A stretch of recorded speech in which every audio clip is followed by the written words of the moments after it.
bikes, nature, horses, trees, goats, cycling, water.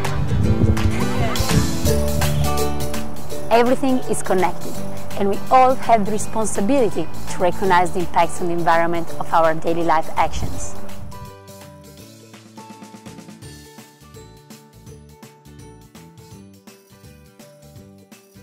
New York City is one of the largest cities in the world, and it uses a lot of energy and produces a lot of waste. For example, New York City produces 12 tons of residential waste every day. The proximity to such a large population allows the National Park Service to reach the community with a message of sustainability. This is the aim of the educational program ECOlife.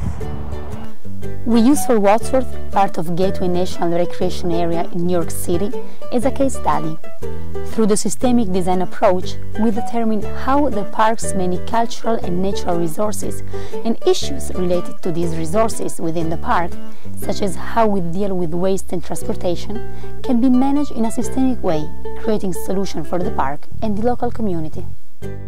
ECOlife is a program that allows kids to explore their territory. Kids were able to conduct experiments and were able to identify native and invasive plant species as well. In addition, kids also created their own garden. So they actually used recycled pallet beds, right? And they made a garden bed. And also they were able to take the horse manure and combine it with potting soil and create a very rich nutrient source for their crops to grow. And that way, kids actually understand where their food came from.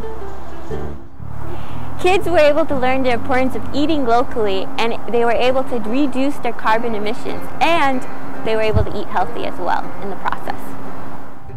Because we were interested in teaching key environmental, science, and sustainability lessons, but still keep it fun and like a summer camp, we disguised a beach cleanup as a marine debris scavenger hunt, allowing the students to discover how much waste ends up on our beaches.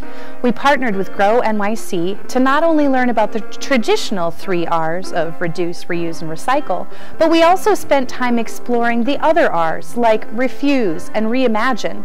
Students found they could play games and do arts and crafts projects using items that otherwise might be discarded after only one use. Pollution doesn't just occur in tangible ways like a plastic bottle washing up on the beach. A major form of pollution is the emissions from burning fossil fuels in our cars and to make electricity. Through gameplay, the ECOlife students learned how the greenhouse gas layer works and why excess carbon dioxide is driving climate change.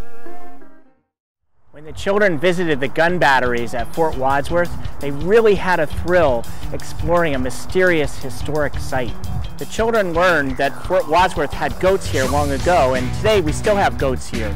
Just as in the past, we don't need gasoline-powered lawnmowers or herbicides. We use goats to mow our hillsides in a sustainable way. Hi, my name is Ida Rivera, and I'm an instructor for Bike New York.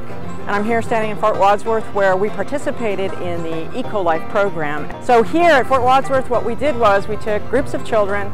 If they didn't know how to ride, we taught them how to ride.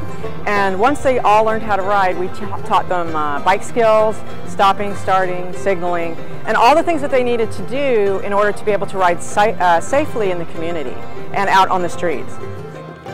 So one thing that I think is amazing about this program is you take a space like this amazing park in the middle of Staten Island and you give kids access to this space.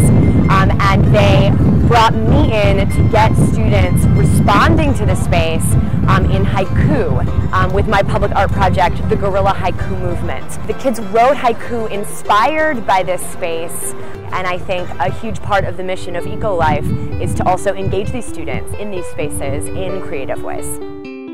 In the culminating activity, the kids were able to take all the concepts they learned throughout the program and to design a new system for their community and their own park.